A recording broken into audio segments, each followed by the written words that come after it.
तो श्यामल दास देखने में बहुत सुंदर है। ऐसा होता है बंधुओं कि एक होती है रूप की सुंदरता, एक होती है नेत्र सुंदर, नाक सुंदर, होठ सुंदर, त्वचा सुंदर, कान सुंदर, हाथ सुंदर, पैर सुंदर।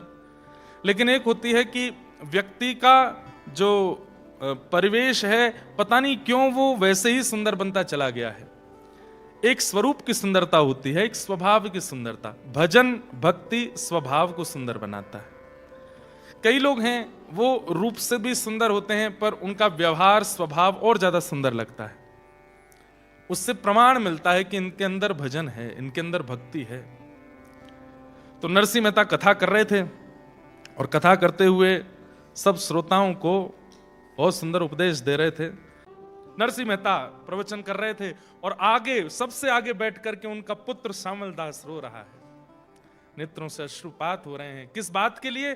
कि मैं कितना भाग्यशाली हूं कि मैं नरसिंह जी का पुत्र हूं। नरसिंह जी के पास में भोजन की व्यवस्था नहीं है, नरसिंह जी के पास में कपड़े पहनने को लिए नहीं है, लेकिन नरसिंह ऐसे भक्त हैं कि उनके पुत्र इस बात का सौभाग्य मानते हैं। बहुत सारे श्रोता बैठे थे, गिने चुने लोग कथा सुनने आते थे। आज की कथा जैसी विश्राम हुई, सब लोग उठ करके जाने लगे, लेकिन एक तो श्यामल दास नहीं उठा और एक पीछे एक व्यक्ति नया नया बैठा था, वो भी नहीं उठा। नरसिंह मेहता बोले, मैं अपने श्रोताओं को जानता हूं, पर ये मैंने पहली बार देखा। कौन हो भैया? तब उन्होंने हाथ जोड़ करके कहा, बोले मैं बड़नगर से आया हूं, मेरा नाम दीक्षित है। मैं बड़नगर के बहुत बड़े एक उद्योगपति ब्राह्मण हैं, मदन राय मेहता, मैं उनका कुल पुरोहित हूं। मैं उनका कुल पुरोहित हूं। बहुत ध्यान से सुनिए, सब लोग इधर देख के सुनिएगा कथा। तो दीक्षित जी यहां क्यों बैठे थे कथा में? दीक्षित जी को उनके यजमान यानी कि मदन राय मेहता ने कहा था कि आप मेरे बेटे के लिए, मेरी बेटी के लिए सुयोग वर ढूंढ के लाओ। तो दीक्षित जी ने कहा कि हमारे गुजरात में जूनागढ़ है, वहां बहुत ब्राह्मण रहते हैं, मैं जूनागढ़ जाता हूं, वहां से कोई ब्राह्मण बालक देख के लाऊंगा आपकी पुत्री के लिए। क्योंकि मदन राय मेहता जो थे उस जमाने में 10 लाख की संपत्ति के स्वामी थे, बहुत बड़े आदमी थे, और उनकी पुत्री ब्राह्मणी, उसके लिए ऐरा गैरा कोई हो नहीं सकता था। तो इसलिए उनकी पुत्री के लिए सुंदर वर ढूंढने के लिए, पति ढूंढने के लिए ये दीक्षित जी निकले थे। तो मदन राय मेहता ने जूनागढ़ के सारंगधर नाम के एक व्यक्ति को पत्र लिख करके दिया कि मैं अपने कुल पुरोहित को भेज रहा हूं, मेरी बेटी के लिए अच्छा वर मिले, आप इनको जूनागढ़ में अच्छे ब्राह्मण परिवार दिखा दीजिएगा। ध्यान से सुनिएगा। तो जो सारंगधर जिसको पत्र लिखा था, उसने सोचा कि मदन राय इतने बड़े परिवार है, इतने धनवान हैं, उनकी बेटी से अगर मेरे बेटे का ब्याह हो जाए तो कितना अच्छा रहेगा। तो सारंगधर के पास जब दीक्षित जी आए तो सारंगधर जी ने कहा, आप बाहर तो बाद में देख लेना, पहले मेरा ही बेटा देख लो। तो दीक्षित जी ने जब उनका बेटा देखा तो बेटा व्यसनी लगा, चेहरे से ही व्यसनी, देखने से ही पता चल रहा था कि व्यसन करता है। तो उन्होंने कह दिया, भैया हमको तुम्हारा बेटा भा नहीं रहा, और दिखाओ। तो 2-4 उनके मित्र थे, उनके बेटे दिखाए, वो भी नहीं भाए। जब कहीं भी कोई बेटा नहीं भाया तो सारंगधर ने विचार किया, इनको कोई का बेटा भाई नहीं रहा है, अब क्या करें। तब 2-4 जो मन चले थे, जो चिढ़ते थे नरसिंह मेहता जी से, उन्होंने कहा, बोले अब ये कोई नहीं भा रहा है, बहुत बड़ा राजकुमार चाहिए, तो इनको एक काम करो, वो श्यामल दास है ना नरसिंह मेहता का, वो दिखवा दो। जब उसको देखेंगे तो अंत में ये आएगा कि भाई इस पूरे नगर में इतना बढ़िया कोई है ही नहीं, तो लौट फिर के तुम्हारे बेटे का ही तिलक करके चले जाएंगे, श्यामल दास से मिलवाओ। अब लोग बाग भक्तों के साथ करना तो चाहते हैं छल, लेकिन ठाकुर जी उस छल को सुंदर क्रिया में परिवर्तित कर देते हैं। अब वो दीक्षित जी को भेज दिया, बोले देखो पूरे जूनागढ़ के अच्छे लड़के देख लिए, आपको कोई पसंद नहीं आया, अब एक ही बच्चा है, उस जैसा भगत, उस जैसा सुंदर, उस जैसा सुयोग्य लड़का अगर आपको पसंद नहीं आया तो फिर आपके लिए इस धरती में कोई लड़का है नहीं। बोले कौन? बोले हमारे यहां नरसिंह मेहता है, उनका बेटा श्यामल दास। आहा, दीक्षित जी इसीलिए कथा में बैठे थे। नरसिंह मेहता जी का प्रवचन सुनकर के उनके भाव तो भरी गए, तुरंत गए, बोले मैं मदन राय मेहता का कुल पुरोहित हूं, आपका पुत्र श्यामल दास उसको देखना चाहता हूं। नरसिंह मेहता बोले क्या देखना चाहिए? बैठा, यही है मेरा पुत्र। पीछे मुड़ करके देखा तो नेत्रों में आंसू, भाव विभोर श्यामल दास पड़ा है। ये स्थिति देख करके दीक्षित जी बोले भैया मैंने लड़के तो बहुत देखे, लेकिन कथा में इतने भाव से बैठ के कथा सुनने वाला लड़का मैंने नहीं देखा।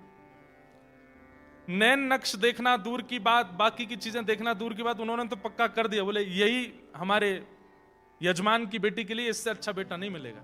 नरसिंह मेहता बोले रुकिए रुकिए रुकिए, इतनी जल्दी निर्णय मत लीजिए। शास्त्र आज्ञा करते हैं कि पुत्री के लिए वर देखने में 4 चीजों का ध्यान रखना चाहिए। पुत्री के लिए वर देखने में 4 चीजों का ध्यान। सबसे पहला कुल, कुल कैसा है। दूसरा देखना चाहिए शीलवान है कि नहीं, कहीं बहुत ज्यादा आडंबर वाले तो नहीं है, कहीं बहुत ज्यादा पाखंडी तो नहीं है, क्रोधी तो नहीं है, शीलवान होने चाहिए। और तीसरा होता है रूप, लड़का सुंदर होना चाहिए। अपनी पुत्री को हम ऐसी किसी को नहीं दे देंगे, उसका रूप सुंदर होना चाहिए। और अंतिम होता है धन, हमसे थोड़े धनवान ज्यादा होने चाहिए, वहीं अपनी पुत्री को भेजेंगे हम। पुत्री का विवाह सदैव अपने से ऊंचे खानदान में ही करना चाहिए, यह नियम है। पिता को इस धर्म का पालन करना चाहिए। नरसिंह मेहता ये बात दीक्षित जी से कह रहे हैं कि महाराज कुल, शील, रूप, धन ये सब देखना चाहिए। धन तो मेरे पास है नहीं। कुल मेरे पास कैसा है कि ब्राह्मणों ने मुझे नागर वंश से निकाल दिया, भैया ने मुझे घर से निकाल दिया, कुल भी मेरे पास नहीं है। रूप, अब रूप तो जैसा है बस चंदन फोटा लगाते हैं ऐसा ही रूप है, बचा कुचा एक शील ही है हमारे पास और कुछ नहीं है। दीक्षित जी बोले बस वही चाहिए और कुछ नहीं चाहिए, शीलता ही चाहिए। तुरंत नारियल निकाल करके श्यामल दास की गोद में रख दिया, तिलक कर दिया। बोले रोका हो गया तुम्हारे बेटे का। नरसिंह मेहता बोले मदन राय मेहता बहुत बड़े आदमी हैं, मैं उनके बिल्कुल पांव की धूमन भी नहीं हूं, मैं कैसे करूंगा ये सब। बोले करना तुमको थोड़ी, तुम तो बस बारात लेके आना, करेंगे तो मदन राय मेहता करेंगे सब। नरसिंह मेहता बोले देख लो भैया और थोड़ा जांच कर लीजिएगा आप, ठीक है। अब यहां दीक्षित जी जैसे निकल के आए तो वो नगर के लोगों ने कहा क्यों, कैसी रही, देखा श्यामल दास, हम तो आपसे पहले ही कह रहे थे पसंद नहीं आएगा, ये हमारा ही बेटा ठीक है, इसका तिलक कर दो। बोले तिलक उसका तुम्हें करे आया। श्यामल दास बहुत बढ़िया लगा, उसकी गोद में मैं नारियल भी रखे आया, तिलक भी करे आया।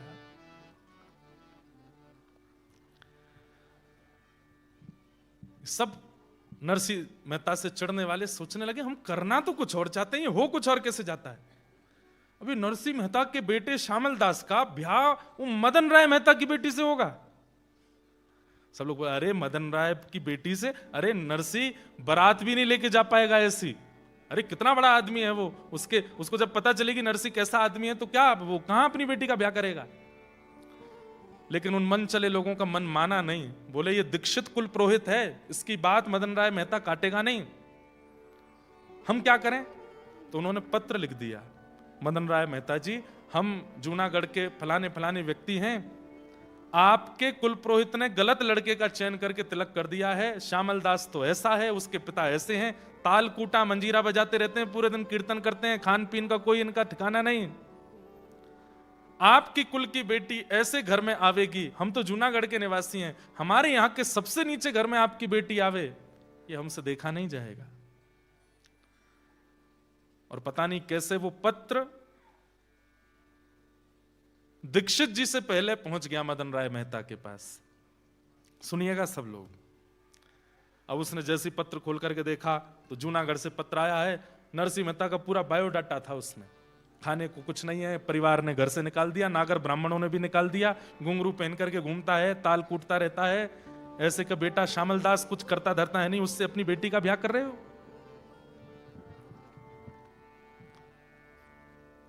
देख करके मदन राय तो बहुत परेशान हुआ, बोले मेरे कुल गुरु कैसे बेटे का तिलक करके आए। यहां पर कुल गुरु जैसे ही आए, आकर के वो तो नाचने लगे।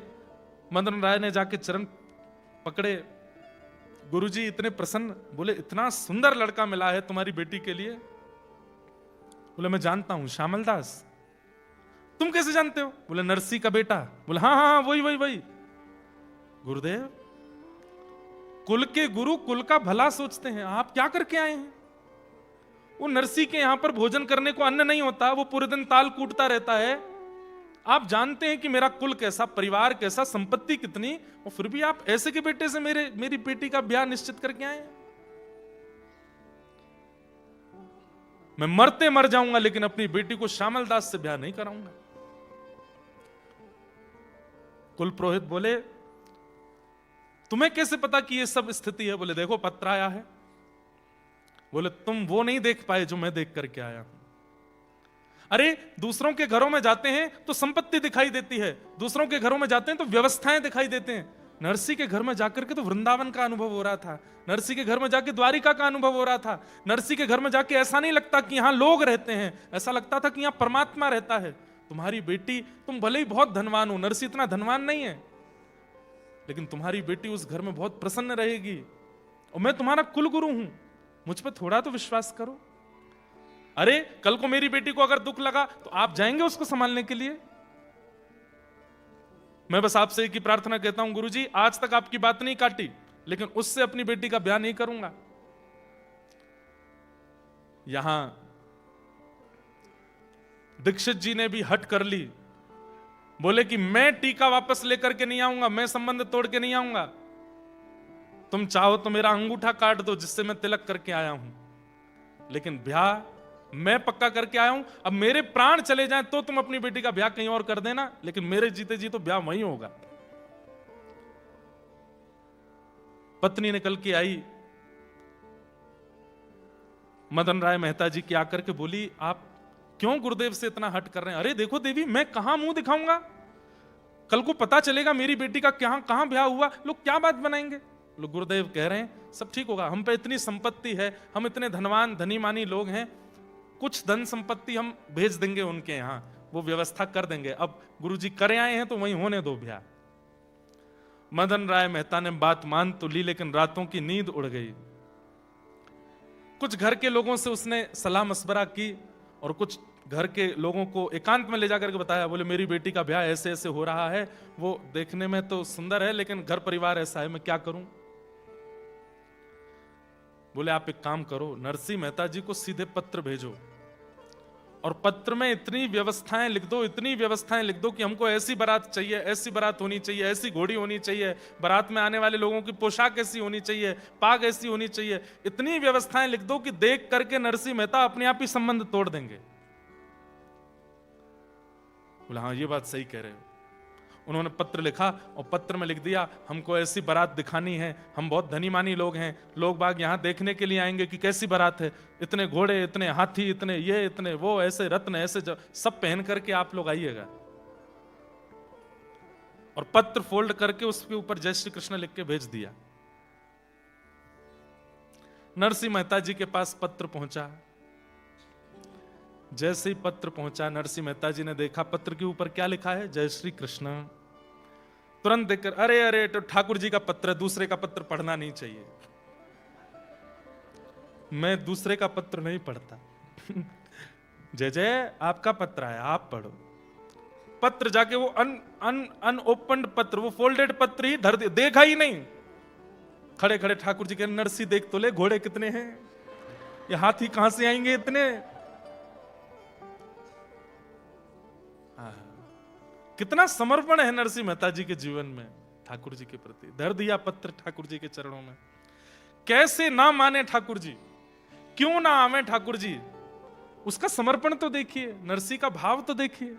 केवल कृष्ण लिखा है पत्र के ऊपर, तो उस पत्र को खोलूंगा नहीं, ठाकुर जी का पत्र है। नरसी मेहता जी की पत्नी को ठाकुर जी ने स्वप्न दिया और स्वप्न में ठाकुर जी ने संकेत किया कि मेरे चरणों में एक पत्र रखा, उसको खोल के पढ़ लो। जैसे ही पत्नी ने खोल करके देखा और उसके लिखी हुई सब बातें देखी, वो तो उनका तो बीपी हाई हो गया, श्वास चलने लगी। बोले कैसे होगी इतनी व्यवस्था, आपने पढ़ा क्यों नहीं है, कितने दिन हो गए इस पत्र को आए हुए? बोले महीना भर हो गया। बोले इसमें लिखा है अक्षय तृतीया को बारात लेकर के हमको जाना है और अक्षय तृतीया परसों है, 1 महीना से पत्र धरा विराज रहा है, आपने पढ़ा नहीं? देवी उन्होंने ऊपर नरसी क्यों नहीं लिखा, जय श्री कृष्ण लिख के भेजा था, इसलिए मैंने तो ठाकुर जी के चरणों में रखा। अब ठाकुर जी जाने, महीना भर ठाकुर जी ने पत्र रखा है तो ठाकुर जी ने कुछ तो व्यवस्था रखी होगी।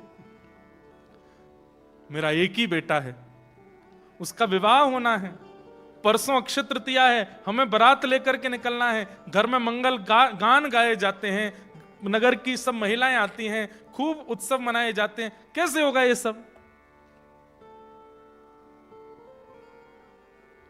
लाज रखो गिरधारी, मोरी लाज रखो गिरधारी, मोरी लाज रखो गिरधारी, मोरी लाज रखो गिरधारी।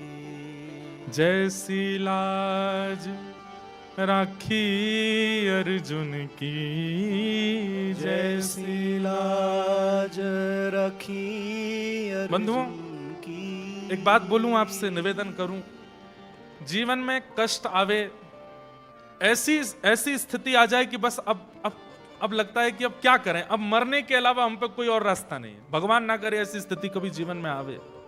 पर एक बात हमारी लिख लीजिएगा, हर व्यक्ति के जीवन में 5 अग्नियां आती हैं। आपका जीवन चाहे जितना बड़ा हो, 80 वर्ष का है, 90 वर्ष का है, 100 वर्ष का है, 5 बार ऐसी परिस्थिति आएगी कि आप टूट जाएंगे। वो पंचअग्नि है। मैं डराने के लिए नहीं बोल रहा हूं, ये हम सबका जीवन ऐसे ही डिजाइन किया है ठाकुर जी ने। 5 बार ऐसी परिस्थिति आती है कि आप बिल्कुल इस स्थिति में आ जाएंगे कि अब हम करें क्या।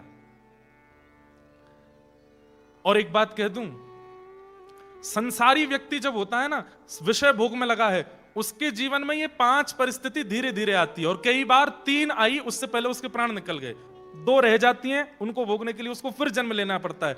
अगले जन्म में 5 उस जन्म की, 2 पूर्व जन्म की, कितनी हो गई? 7।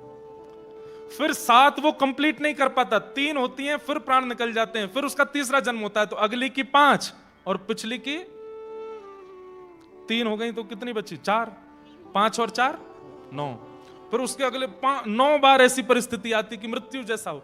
9 तो वो कंप्लीट कर ही नहीं पाता, 3 कंप्लीट करता है, फिर अगला जन्म, फिर वहां पर 6 और 5। हम आप सब लोग ऐसे ही करते हैं। हमारा इस जन्म का हिसाब तो कंप्लीट हुआ नहीं, पूर्व का चल रहा था, इस जन्म का और ऐड ऑन कर लिया हमने उसमें। ऐसी परिस्थिति हम सबके जीवन में आती है कि जब बिल्कुल मृत्यु जैसी स्थिति। लेकिन जब व्यक्ति भजन में लग जाता है ना, नाम जप करने लग जाता है, गुरु आश्रित हो जाता है, वृंदावन भजने लगता है, सत्संग करने लगता है, तो ठाकुर जी क्या करते हैं? ठाकुर जी कहते हैं इसके जीवन की जितनी अग्नियां हैं जल्दी जल्दी सब भेजो, खत्म करवाओ, कोई पेंडिंग मत छोड़ो। चित्रकेतु कहता है अभी तो एक खत्म हुई है, बोले खत्म होती दूसरी भेज, दूसरी खत्म हुई तीसरी भेज, चौथी भेज, जल्दी जल्दी खत्म करवा। इसीलिए कई बार नाम जापकों को ऐसा लगता है भोगी सुखी रहते हैं, हम इतने दुखी रहते हैं, क्यों? ठाकुर जी आपका हिसाब खत्म करवा रहे हैं। इस जन्म का, पूर्व जन्म का, पूर्व का जितना आपका बचा है सब नष्ट करो। इसलिए कई लोग कहते हैं महाराज जी 30 साल 35 साल 40 साल से हम भजन कर रहे हैं, ठाकुर जी का अनुभव क्यों नहीं होता? अभी हिसाब खत्म हो रहा है आपका। जिस दिन वो हिसाब शून्य होगा उसी दिन ठाकुर जी की अनुभूति होनी प्रारंभ। समझ रहे हैं बात को? ये सब बाउंसर जा रही है ऊपर से, समझिए। नरसिंह मेहता जी का एक पड़ाव कष्ट का पूरा नहीं होता कि दूसरा सामने तैयार रहता है। क्यों? ये भक्त है। भक्त के जीवन में ठाकुर जी जल्दी जल्दी कष्ट देकर के सब खत्म करवाते हैं, जल्दी सब निपट लो। आप देखेंगे हमारे वृंदावन में आकर के, मैं नाम नहीं लूंगा, लेकिन अधिकतर महापुरुषों को आप देखेंगे शरीर में कोई रोग है, किन्हीं को शरीर में कोई रोग है, किन्हीं को कोई। मैं तो जितने महापुरुषों से मिला हूं सबके कुछ ना कुछ है। उनका भोजन शुद्ध, उनकी रहनी शुद्ध, उनका नियम शुद्ध, उनका जीवन शुद्ध, सब कुछ शुद्ध, उसके बाद भी उनके शरीर को रोग कैसे हो गया? और व्यसनी जो रात दिन पीते रहते हैं उनको कुछ नहीं हो रहा है। क्यों? ठाकुर जी कष्ट नहीं दे रहे हैं, उनका जो इस जन्म का, पूर्व जन्म का, पूर्व से पूर्व जन्म का जो कर्म बंधन बचा है, जो शेष रह गया है, उसको निकलवाते हैं, निवृत्त करवाते हैं। इसलिए मैं अनुरोध करता हूं कि कष्ट आ जाए तो भोग लो, उसको समाप्त कर लो, उससे भागो मत, बस ठाकुर जी का नाम मत छोड़ना। और ये पद सूरदास जी का अगर याद हो जाए तो कभी ऐसी परिस्थिति आ जाए कि बस अब मृत्यु दिखाई दे रही है और कुछ नहीं, ठाकुर जी के आगे बैठ के गा लिया कीजिए, जैसी लाज राखी अर्जुन की, जैसी लाज राखी अर्जुन की, भारत युद्ध पछारी, ओ भारत युद्ध पछारी, सारथी हो के रथ को हाँ क्यों, सारथी हो के रथ को हाँ क्यों, सारथी हो के रथ को हाँ क्यों, सारथी हो के रथ को हाँ क्यों, चक्र सुदर्शन धारी, मोरी लाज रखो गिरधारी, मोरी लाज रखो गिरधारी, मोरी लाज। सूरदास जी का पद है, मेरे साथ गाइए, जैसी लाज राखी द्रौपदी की, जैसी लाज राखी द्रौपदी की, जैसी लाज राखी द्रौपदी की, जैसी लाज राखी द्रौपदी की, होन ना दीन उघारी, होन ना दीन उघारी,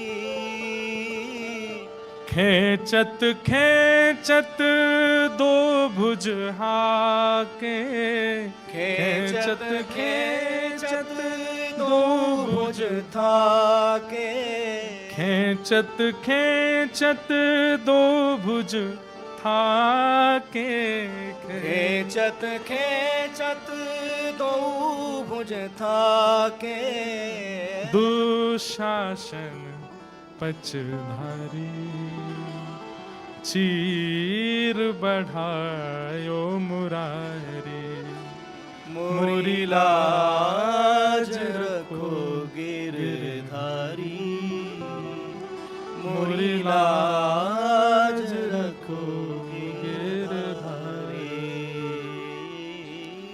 सूरदास की लाज रखो प्रभु, सूरदास की लाज रखो प्रभु, अब को है रखवारी,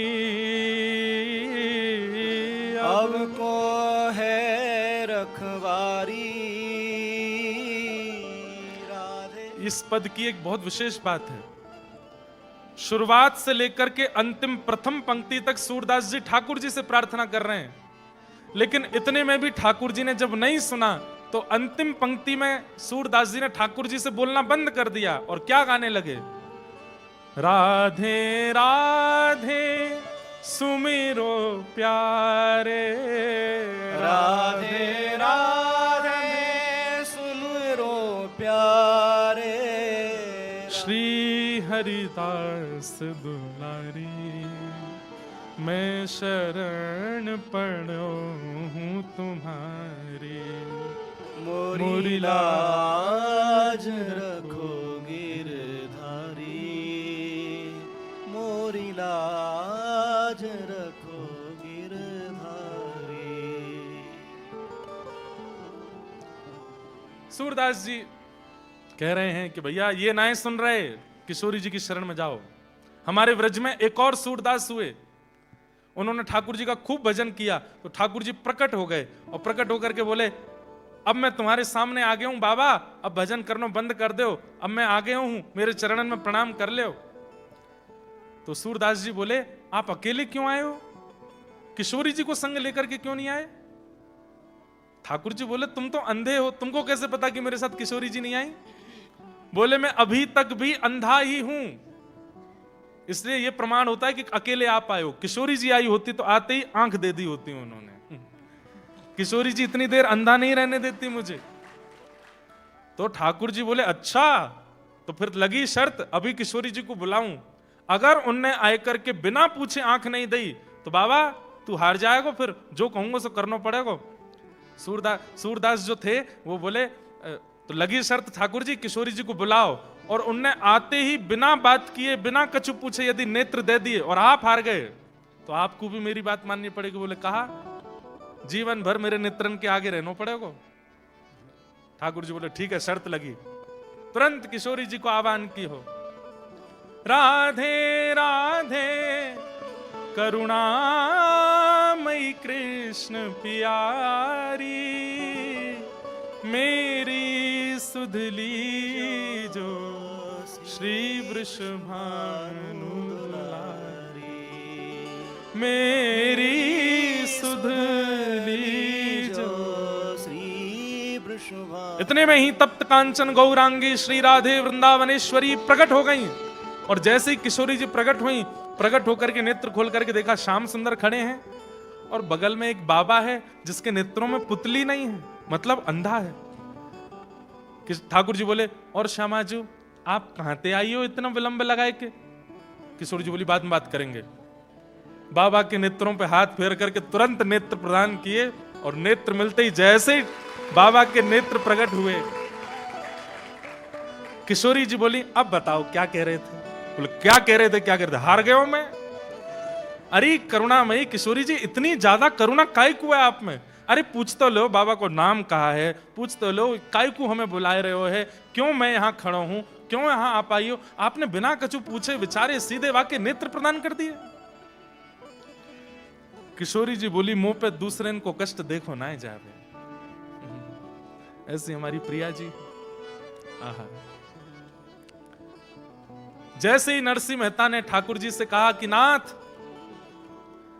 अब मुझे चिंता नहीं है कि मेरे पुत्र की बारात कैसी हो, लेकिन इतना कुछ लिख करके भेजा है, किसी और की मान की बात है, मेरे मान की बात नहीं है। वंशीधर मेहता जिसकी पुत्री से मेरी मदन राय मेहता जिसकी पुत्री से मेरे बेटे का ब्याह, उसके मान की बात है। नाथ, मुंह पे तो कोई व्यवस्था है नहीं, मैं तो घोड़ी लाने के लायक भी नहीं हूं, आप ही आकर के कोई व्यवस्था करो। इतने में ही ठाकुर जी रुक्मणी जी से बोले, रुक्मणी जी आप द्वारिका की रक्षा करो, मैं जाऊं। रुक्मणी जी बोले, ये क्या लगा रखा आपने, रोज रोज ये नरसिंह मेहता के पास चले जाते हो, कभी सांवरिया सेठ बन के चले जाते हो, कभी नरसिंह मेहता बन के उसके पिताजी का श्राद्ध करने चले जाते हो, कभी कुछ रूप में कभी कुछ रूप में। ठाकुर जी बोले, भक्त बुलाएंगे तो जाना। बोले, मैं इसलिए नहीं कह रही हूं कि आप जाओ मत, अकेले क्यों जाते हो, हमको भी ले चलो, हम भी चलेंगे, हम भी ना नरसिंह मेहता। अरे अरे वाह वाह रुक्मणी जी, आपने तो मेरे मन की बात की, चलो। बोले, करना क्या है? बोले, यजमान बन के जाएंगे। नरसिंह मेहता जी का कहीं प्रवचन सुना था, तब से नरसिंह मेहता जी के शिष्य हो गए हैं, ऐसी भावना से मैं और आप जाएंगे और जाकर के नरसिंह मेहता जी के पुत्र की बारात सुंदर करेंगे। यहां रुक्मणी जी और ठाकुर जी संपूर्ण द्वारिका के लोगों को जगाया, सबसे कहा महंगे वाले वस्त्र पहन करके आओ, गले में हार पहन के आओ, अपने घर में जितने घोड़े हैं हाथी हैं सबको लेकर के चलो। बोले, कहां जाना है? बोले, हमारे एक परम मित्र हैं वहां द्वारिका में, सबको बता दिया, हमारे मित्र हैं, उनके बेटे की बारात सजाने जाना है। और महाराज द्वारिका के समस्त यदुवंशी, लाखों की तादाद में घोड़े, लाखों की तादाद में हाथी, और सुंदर सब लोग अपने अपने आभूषण पहन करके बच्चों को, किसी को नहीं पता किसकी बारात में जा रहे हैं, सब सज के जा रहे हैं। ठाकुर जी ने कहा है जाना है। और तभी महाराज जूनागढ़ में हल्ला होने लगा, अरे कौन आ रहे हैं, कौन आ रहे हैं, अरे ऐसे हाथी, ऐसे घोड़े, ऐसी सुंदर चाल, ऐसी सुंदर बात। सबने कही, भैया कौन है? अरे बोले, ऐसा बता रहे हैं नरसिंह मेहता के कोई यजमान हैं। आहा। नरसिंह मेहता जी तुरंत भवन से निकल करके आए, आकर के देखी तो लोग वागों को देख करके ऐसा लग रहा था मानो जैसे गंधर्व आ गए, देवी देवता आ गए हों। लेकिन जैसे ही एक श्वेत हाथी के ऊपर सुंदर एक सिंहासन था, उस पर बैठे हुए श्याम वर्ण के ठाकुर जी गौर वर्णा श्री रुक्मणी जी, जैसे ही उनको देखा है, नरसिंह मेहता तो पहचान के कोई यजमान वजमान नहीं है, ये तो साक्षात सांवरिया सेठ आए हैं हमारे।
सुंदर हाथी के ऊपर सुंदर एक पालकी में बैठ करके सेठ बन करके ठाकुर जी आए, सेठानी बन करके रुक्मणी जी आई। आकर के सीधे नरसिंह मेहता तो नेत्रों से आंसू, ठाकुर जी इशारा किए, बिल्कुल पता नहीं लगना चाहिए किसी को कि मैं कौन हूं, नाटक में रहो। ठाकुर जी ने आकर के तुरंत चरण पकड़े, जय हो हमारे नरसिंह गुरु जी, कैसे हो आप? नरसिंह मेहता बोले बस सब कृपा है ठाकुर जी की। नरसिंह मेहता जी की पत्नी बोली कौन है? नरसिंह मेहता कुछ बताते, इतने में ठाकुर जी बोल पड़े, अरे गुरु मां प्रणाम, ये नरसिंह जी कथा सुनाने आए थे, मैंने मेरी सेठानी जी ने कथा सुनी और महाराज ऐसे हम तो इनके मुरीद हो गए, क्या बताएं, तब से हमारी सेठानी तो पीछे ही पड़ी, दर्शन करा लाओ, दर्शन करा लाओ, दर्शन करा लाओ। हमको पता चली कि नरसिंह जी के लाला का ब्याह है और ब्याह में बारात जानी है। तो सेठानी जी बोली हम यहाँ खाली बैठे क्या करें, जाएंगे गुरुजी और गुरु माँ का हाथ बटाएंगे और पूरे ब्याह को सजाएंगे। हम तो यहाँ पर सब सेवा के लिए आए हैं, ये पूरा नगर हमारा आया है, आप तो बस आज्ञा करो क्या सेवा करनी है। नरसिंह जी तो महाराज एक कोने में बैठे बैठे रोने लगे। ठाकुर जी बोले रोने से काम नहीं, बेटे का ब्याह है, रो रहे हो? ठाकुर जी आप ही संभालो, मैं तो मुझे बस रोन दो, आप क्यों इतनी कृपा करते हो? ठाकुर जी बोले बातचीत सब बाद में करेंगे, तुम जाओ मंदिर में जाके भजन करो, हम कर रहे हैं सब काम। रुक्मणी जी को भेज दिया, तुम घर के भीतर के काम संभालो। और ठाकुर जी स्वयं बाहर महाराज फेंटा कस करके हलवाइयों को बुलाया, भट्टी लगाओ, तैयारी करो, मेवा बनाओ, पकवान बनाओ, सुंदर सुंदर सामग्रियां सिद्ध करो, तैयार करो। यहां रुक्मणी जी भीतर ढोलकी लेकर के बैठ गई, बन्ना बन्नी गीत गाने लगी। नरसिंह मेहता जी के बेटे का ब्याह है। अब तो महाराज जूनागढ़ के लोग जो नरसिंह जी के घर जा भी नहीं रहे थे, वो हाथी घोड़ा देखने के लिए गए और लोगों की शक्ल देख करके, ऐसे राजशाही पोशाक देख करके और बाहर से झांक के नरसिंह जी के घर में देख रहे हैं। और जूनागढ़ के लोग नरसिंह जी की पत्नी से कह रहे हैं हम भी आ जाएं भीतर। अरे आओ आओ, क्यों नहीं आओगे? देखते ही देखते पूरा जूनागढ़ पहुंच गया। नरसिंह जी केवल रोए जा रहे हैं, जिन्होंने मुझे कभी अपना नहीं माना, आज वो सब मेरे गले में गलवैयां दे रहे हैं, सब मेरे घर में आके कीर्तन कर रहे हैं, सब आकर के इतना उत्साहवर्धन कर रहे हैं।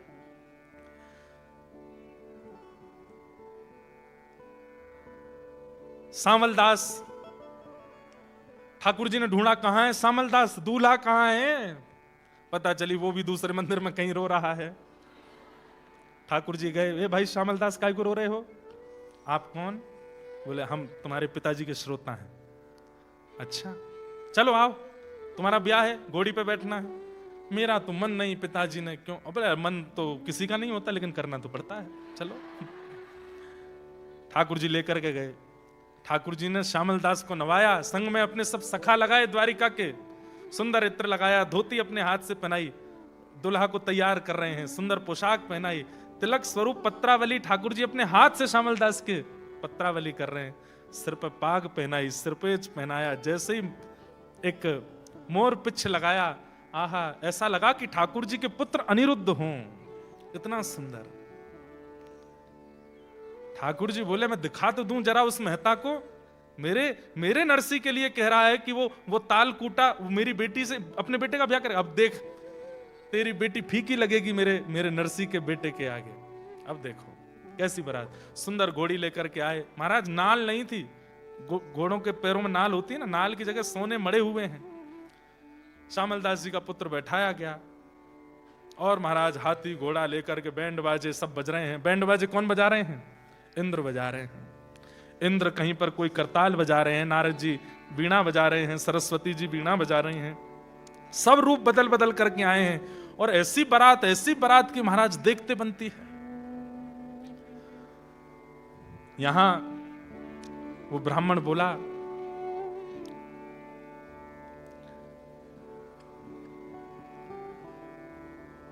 मदन राय मेहता ने अपने कुल पुरोहित जी को बुलाया, दीक्षित जी कल अक्षय तृतीया है और कल बारात आनी है। मुझे दूर दूर तक कोई आश्चर्य तो लग नहीं रहा है कि बारात आने वाली होगी। मेरी तो नाक कटने वाली है, मेरे इतने रिश्तेदार आ रहे हैं, इतने नातेदार आ रहे हैं, इतना बड़ा मैंने मंडप बनवाया, इतने लोगों की भोजन की व्यवस्था की है, इतना सब कुछ किया है, कहीं ऐसा ना हो कि ये नरसिंह मेहता पुरानी टूटी किसी बैलगाड़ी में अपनी बारात लेकर के आ जाए। थोड़ी व्यवस्था संभलवाया हो। मैं कुछ आपको धन द्रव्य दे के भेज रहा हूं, आप जाकर के नरसिंह मेहता से कह दो अच्छी व्यवस्था, अच्छी पोशाक पहन करके आवे, देख तो आओ बारात कैसी। दीक्षित जी बोले ठीक है जाता हूं। ये तो निकले जूनागढ़ की ओर, तब देखे तो थोड़ी दूर जाते ही महाराज वहां तो बैंड बाजे बज रहे हैं, खूब जोर जोर से उछल उछल करके बड़े देव जैसे दिखने वाले, गंधर्व जैसे दिखने वाले लोग नृत्य कर रहे हैं। दीक्षित जी को भी लगा ये तो कोई बड़े धनी मानी की बारात होगी, नरसिंह की कहां होगी। निकलने लगे बीच में से, बोले भैया मुझे चलते चलते 2 घंटा हो गए, ये बारात पूरी नहीं हो रही है, किसकी बारात है? एक से पूछा भाई कौन की बारात है? इतना पूरा रोड घेर करके चल रहे हैं, इतनी जोर जोर से नाच रहे हैं और इतने सुंदर सुंदर सब लग रहे हैं, किसकी बारात है? बोले नरसिंह जी की बारात है। दूसरा बोला नरसिंह जी नहीं, नरसिंह जी के बेटे की बारात है। तो दीक्षित जी एक बार तो सोचे, नरसिंह? बोले हाँ। अच्छा कोई सेठ नरसिंह होगा, उसके बेटे की बारात। अपना नरसिंह तो ऐसा नहीं हो सकता, उसके तो बेटे की घोड़ी ऐसी होगी जैसे बिल्कुल अंतिम क्षण चल रहा हो। श्यामल दास की बारात पूरी होते ही घोड़ी परम पद को प्राप्त होगी, वो तो ऐसी बारात होगी, वो ऐसी कहां हो सकती है? कौन नरसिंह है? कहां का नरसिंह? बोले जूनागढ़ के हैं नरसिंह। जूनागढ़ में एक और कोई होगा नरसिंह। बोले पूरा नाम क्या है? बोले नरसिंह मेहता। बोले नरसिंह मेहता, उसके बेटे का नाम श्यामल दास है क्या? बोले हाँ हाँ वही श्यामल दास। बोले वो तालकूटा नरसिंह मेहता? बोले हाँ हाँ वही जो कीर्तन करते हैं। बोले उसके बेटे की बारात है? बोले हाँ जी हम उसी बारात में आए। बोले तुम क्या लगते हो उनके बेटे के? बोले ये नहीं पता लगते क्या, हम तो बस आए हैं, हम तो बस आए हैं, हमारे सेठ जी ने हमको आज्ञा की कि चलना है तो हम तो बस आए हैं।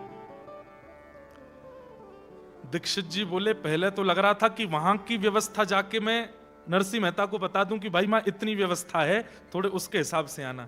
अब लगता है उल्टा करना पड़ेगा, ये व्यवस्था उसको बतानी पड़ेगी। एक पहाड़ी के ऊपर चढ़ के थोड़ी दूर तक तो दीक्षित जी देखते रहे कैसी बारात, और बारात देख करके, घोड़े देख करके, हाथी देख करके, और दूर चले आ रहे नरसिंह मेहता के पुत्र श्यामल दास को देख करके तो दीक्षित जी मोहित हो गए। कितने सुंदर, बिल्कुल ठाकुर जी के पुत्र अनिरुद्ध की तरह लग रहे हैं।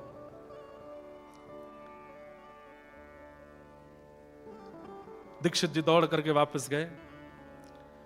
वहां पर मदन राय मेहता बैठा था। हाँ कोई खबर सुध आ रही है? बारात कुछ आप दे आए ना, जो मैंने आपको 10-5 हजार रुपए दिए थे वो दे आए ना उनको वस्त्र खरीदने के लिए? बोले ये पकड़ अपने 10-5 हजार रुपए, और सुन अपना घर बेच दे, अपनी संपत्ति बेच दे, अपने घर के सारे बर्तन बेच दे, सोना चांदी सब दाव पर लगा दे। उसके बाद भी उस बारात में जो घोड़े आ रहे हैं उनको घास नहीं खिला पाएगा, इतनी बड़ी बारात है।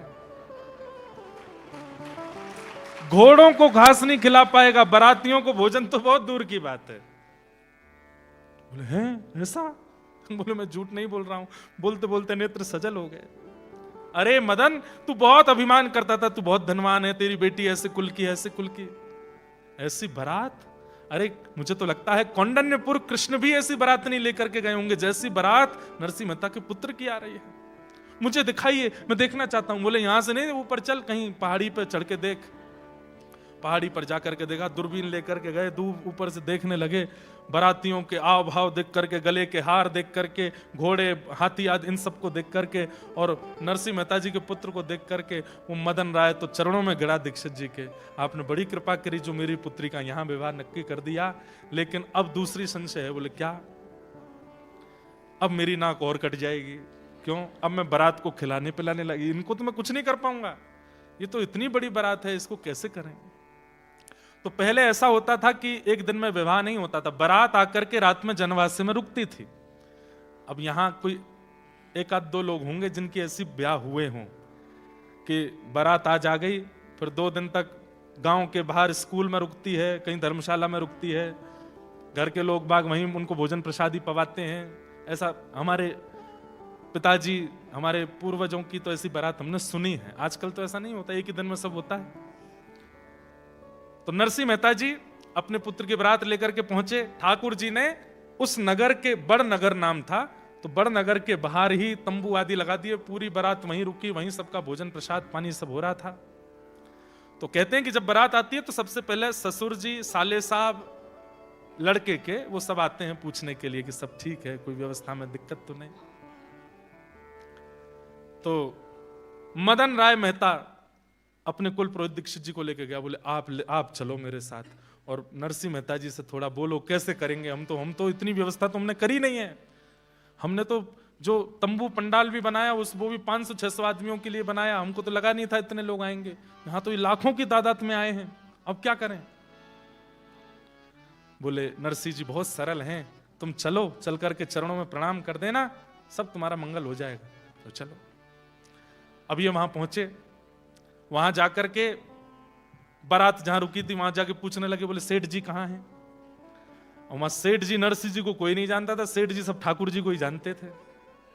अच्छा सेठ जी वो सामने वाले तंबू में हैं। मिलते मिलाते सबसे पहुंचे, जैसे ही तंबू के भीतर प्रवेश किया, सुंदर सा सिंहासन, उस पर ठाकुर जी बैठे थे। ठाकुर जी को देख करके मदन राय मेहता बोले अरे ये तो कितने सुंदर हैं।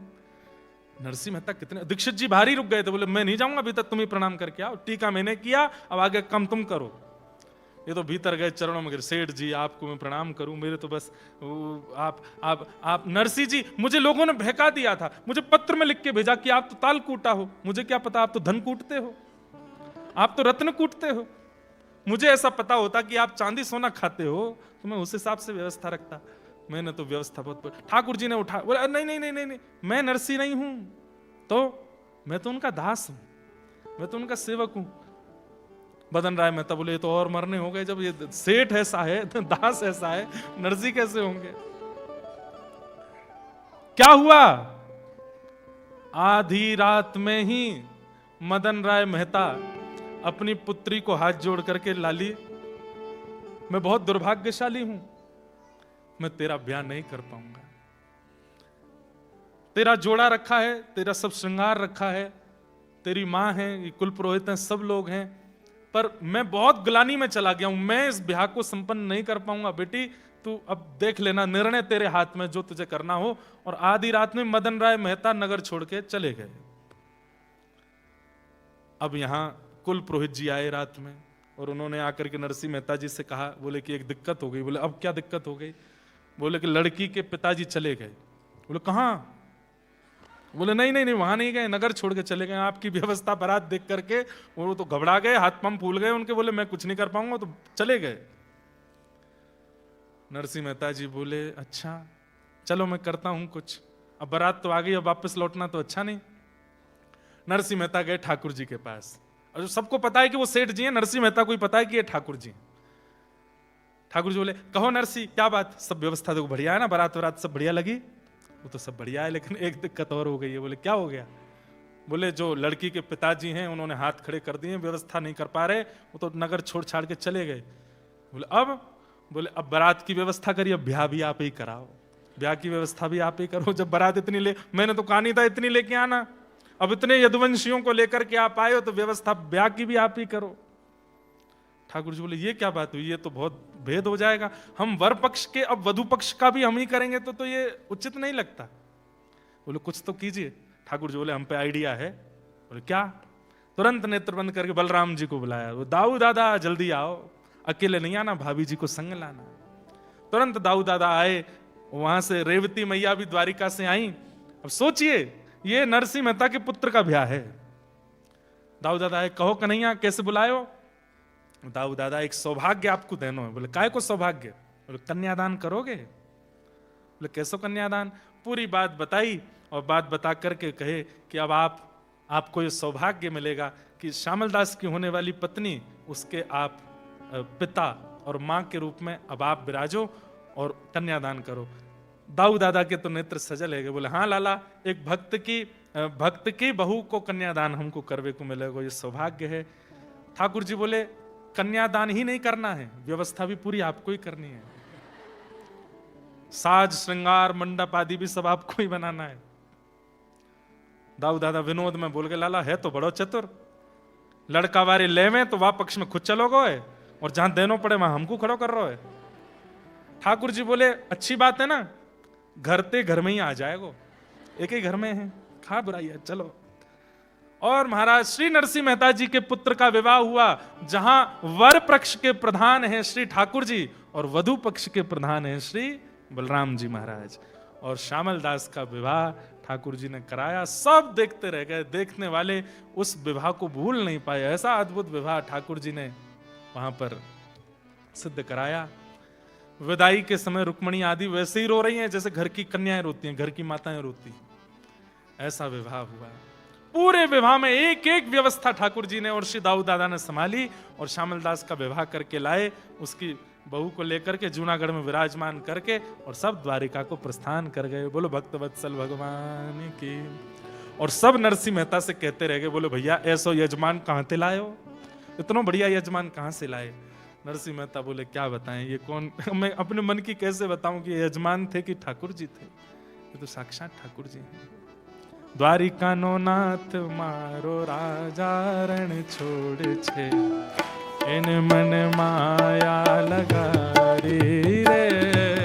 द्वारका नो नाथ मारो राजा रण छोड़ छे, इन मन माया लगाई रे। इन मन माया लगारी मारा वाला,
द्वारिकाधीश ने घणी रे खम्मा, ઘણી ખમ્મા ઘણી રે ખમ્મા મારા દ્વારકાધીશને ઘણી રે ખમ્મા. હે ઘણી ખમ્મા ઘણી રે ખમ્મા મારા દ્વારિકાધીશ ને ઘણી રે ખમ્મા. ઘણી ખમ્મા ઘણી રે ખમ્મા મારા દ્વારકાધીશને ઘણી રે ખમ્મા. મારા દ્વારિકાધીશ ને ઘણી રે ખમ્મા, મારા દ્વારકાધીશને ઘણી રે ખમ્મા. મારા દ્વારિકાધીશ ને ઘણી રે ખમ્મા. મારા દ્વારકાધીશને ઘણી રે ખમ્મા. ठाकुर जी नरसिंह के पुत्र का विवाह कराने आए। नरसिंह मेहता, लेकिन पूरे विवाह में नरसिंह मेहता एक कोने में बैठे रहे और केवल ठाकुर जी को ही देखते रहे और मन में केवल यही विचार करते कि मुझ में ऐसी कौन सी योग्यता है कि ठाकुर जी मुझ पर इतनी कृपा करते हैं। इतना तो मैं लायक नहीं, इतना तो मैं योग्य नहीं जितनी ठाकुर जी मुझ पर अनुग्रह सेवा कृपा करते हैं। लेकिन नरसिंह मेहता इस बात से भी प्रसन्न है कि आज मेरे साथ साथ इतने वैष्णवों को भी ठाकुर जी का दर्शन हो रहा है। भले ही उन्हें पता नहीं कि ठाकुर जी हैं, पर सबको दर्शन लाभ हो रहा है। इसी से नरसिंह मेहता बड़े प्रसन्न हैं। नरसिंह मेहता जी के पुत्र का ब्याह हो गया। अब प्रसंग आता है, नरसिंह मेहता जी की बड़ी पुत्री कुंवरी बाई, जिसको नानी बाई कहते हैं। अब यहां 2-3 कथाएं एक साथ कह दी जाती हैं। कहीं पर उसका भाव ऐसा बताया जाता है कि नरसिंह मेहता जी की पुत्री का पुत्र हुआ और पुत्र होने पर उसका छोचक जाता है। कितने लोग छोचक जानते हैं कि नहीं पता नहीं, छोचक होता है। अब उसको आप ऐसी समझ लो कि फर्स्ट बर्थडे मान लो, अब यही समझ लो। तो उसमें घर के जो सदस्य हैं, परिवारी जन हैं, वो सब लोग आते हैं। नरसिंह मेहता जी की पुत्री कुंवरी बाई, उनके सास ससुर ननद ये बिल्कुल अच्छे नहीं थे, बहुत उत्पीड़ना करते थे। क्यों? क्योंकि नरसिंह मेहता जी ने ब्याह तो कर दिया था अपनी पुत्री का, अंजार एक जगह है कच्छ में, वहां ब्याह हुआ था। कच्छ के पास में एक जगह गांधी धाम, वहां हम लगभग हर साल कथा करने जाते हैं। अंजार भी मैं गया हूं दर्शन करने। थोड़ा आगे जाते हैं तो नारायण सरोवर आता है। गुजरात में बहुत अच्छे अच्छे स्थान हैं। तो अंजार में नरसिंह मेहता जी की पुत्री का ब्याह हुआ। इनके सास ससुर और ननद अच्छे नहीं थे। वो पूरे दिन इनको कोसते रहते थे, डांटते रहते थे, इनके पीछे पड़े रहते थे। यहां तक तो सब ठीक था, लेकिन नरसिंह मेहता जी को गाली देते थे, ये बात उससे सहन नहीं होती थी। वो हाथ जोड़ के कहती थी, आपको मुझे जो कहना है कह लीजिए, मुझे जितना सुनाना है बोल दीजिए, पर मेरे पिताजी को कुछ मत कहा कीजिए। लेकिन वे सब लोग तो तालकूटा की बेटी, तालकूटा मतलब मजीरा बजाने वाला, तालकूटा की बेटी ऐसा कह के ही बुलाते थे। अब कुछ भी हो, अपमान तो करते थे, लेकिन पुत्र की पत्नी है इस नाते से जो उसकी क्रियाएं वो भी करते थे। तो पुत्र का पुत्र हुआ है, इसलिए माता पिता थोड़ा उत्सव, छोचक का उत्सव मना रहे थे। और उस उत्सव में सबको निमंत्रण भेजा। तब कुंवरी बाई, नानी बाई ने जाकर के अपने ससुर जी से कहा, मेरे पिताजी को भी निमंत्रण भेज दीजिए, वो भी आ जाएंगे।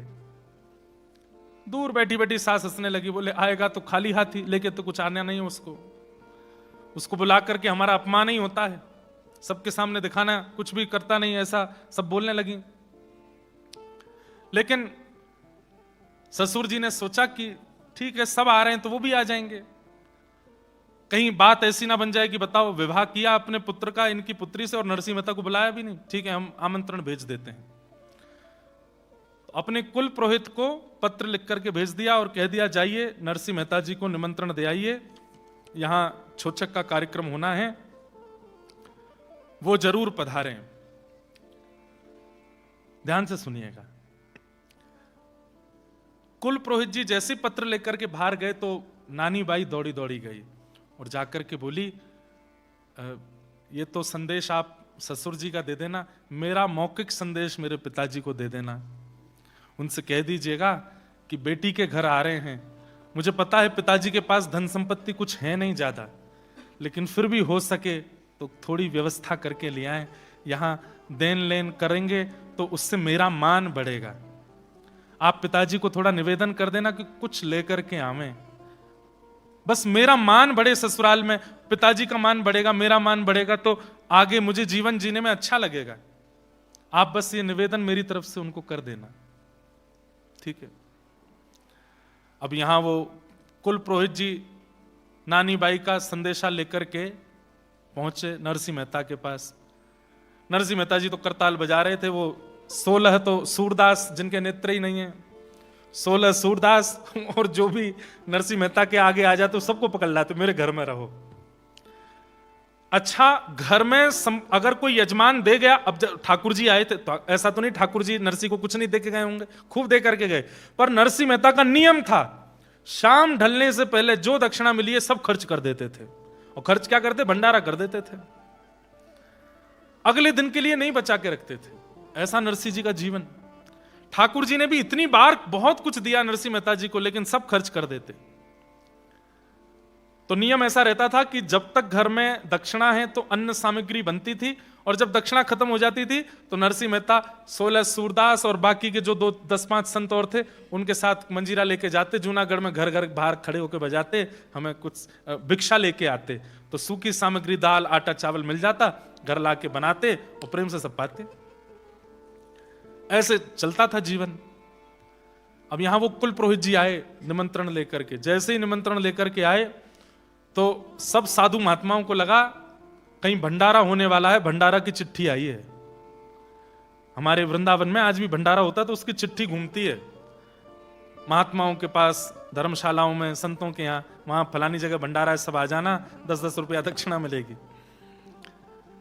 तो सब लोग बड़े प्रसन्न हो गए, बोले ओहो भंडारे की चिट्ठी आई है, 2 दिन से तो कुछ पाया नहीं। नरसिंह जी भंडारे की चिट्ठी आई है।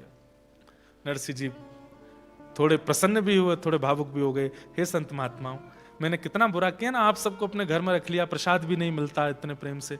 बोले वो तो ठीक है, 2-4 दिन भूखे रहते हैं, पर जब मिलता है तो मिलता चकाचक है। कभी कभी तो तुम्हारे ऐसे ही यजमान आते हैं नरसिंह जी, लेकिन हमको 2-4 दिन भूखा रहना पड़े तो दिक्कत नहीं, लेकिन आज कोई चिट्ठी आई है भंडारे की। नरसिंह जी बोले दुर्भाग्य से ये भंडारे की चिट्ठी नहीं है, ये मेरी बेटी के ससुराल के कुल पुरोहित हैं, वहां का कोई संदेश लाए हैं। तो सब संत बेचारे उदास हो गए। कुल पुरोहित जी आए, संदेशा दिया, ओहो प्रसन्न हो गए, मेरी पुत्री के पुत्र का छोचक है, उसमें जाना है। नरसिंह जी बोले संत जनों आनंदित हो जाओ। बोले क्यों?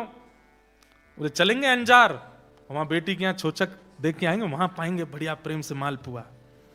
बोले बहुत अच्छे। अब यहां वो कुल पुरोहित जी आए थे, आकर के वो खड़े हो गए। तो पत्नी ने जाकर नरसिंह जी से कहा बेटी के घर से संदेशा लेके आए हैं, कुछ खान पान तो कराना चाहिए इनको। बोले यहां हमारा ठिकाना नहीं, इनको कैसे खिलाएं? तो नरसिंह जी बोले एक ही तरीका है। बोले क्या? मंजीरा उठाओ, चलो जूनागढ़ में घर घर जाके कीर्तन करेंगे, तो जो सामग्री मिलेगी बना खाएंगे। एक करताल उनको भी दे दी पुरोहित जी को। बोले आप भी चलो। पुरोहित जी बोले मुझे क्या करना? बोले आप भी करताल बजाओ। पुरोहित जी बेचारे करताल बजाते चल रहे। नरसिंह मेहता सामग्री लेकर के आए, लेकिन ठाकुर जी के नेत्र सजल हो गए। अरे नरसिंह तेरे लिए मैं बैठा हूं, मुझसे क्यों नहीं कहता एक बार भी? कीर्तन करके कमाना मंजूर है, मुझसे नहीं कहेगा। जो सामग्री नरसिंह मेहता लेकर के आए कीर्तन करके, वो घर में आते ही इतनी अद्भुत हो गई। नरसिंह मेहता जी की पत्नी ने जब उस सामग्री को सिद्ध किया, इतनी अद्भुत सामग्री बनी, इतनी अद्भुत सामग्री बनी। तो पंडित जी खाने, उनके मन में तो ये आ गया था ये छोचक क्या लेके जाएंगे, मुझे नहीं भोजन करा पा रहे, मुझे करताल लेके घुमा रहे हैं, ये छोचक लेके जाएंगे। लेकिन जैसे वो प्रसाद पाने बैठे, ऐसी अद्भुत अद्भुत सामग्रियां जो नरसिंह जी के घर में बनी भी नहीं थी, वो पंडित जी को थाल में दिख रही थी। पंडित जी बोलते थे कि रोटी लेकर के आओ। नरसिंह मेहता जी की पत्नी लाती रोटी थी, लेकिन थाल में जाते ही वो मालपुआ बन जाती थी, थाल में जाते ही वो रबड़ी बन जाती थी। ऐसी अद्भुत चमत्कार होने लगे। नरसिंह मेहता जी के यहाँ पा करके प्रसाद पाते पाते स्थिति ये हो गई कि पंडित जी के लिए चिकित्सक बुलवाने पड़े, बीमार हो गए, इतना भोजन कर लिया उन्होंने, हालत खराब हो गई।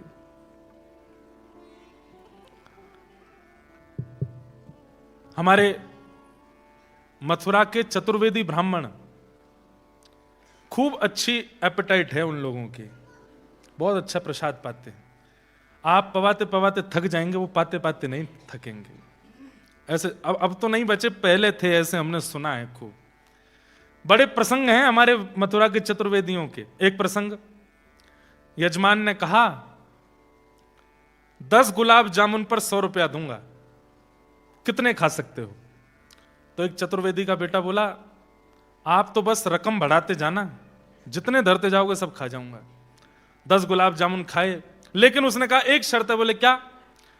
10 गुलाब जामुन खाने के बाद आधा घंटे के लिए घर जाऊंगा, फिर आ जाऊंगा, फिर खा लूंगा। बोले इतना तो कर ही सकते हो, बात 4 दिन तक खवाते रहना, खा लूंगा मैं। और ये भी कब? भोजन करने के बाद, पेट भर गया उसके बाद। 100 रुपया प्रति गुलाब जामुन जब कर दिया तो 10 गुलाब जामुन खा लिए।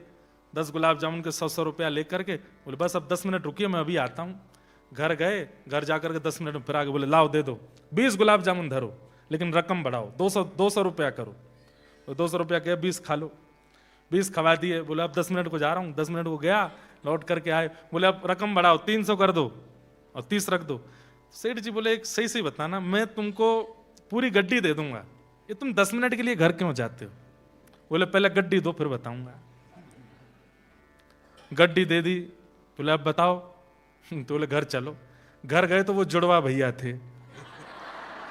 बोले एक बार मैं आता हूं, मैं खा के चला जाता हूं, मैं पचाता रहता हूं, ये दूसरा आ जाता है। उनके नाम थे बड्डन छुट्टन दोनों के, एक हमारे साथ रहते हैं उनमें से। नायरोबी भी आए हैं, ये नहीं बताऊंगा कौन से हैं, अपने आप ढूंढ लेना, इनमें से कोई से भी हो सकते हैं।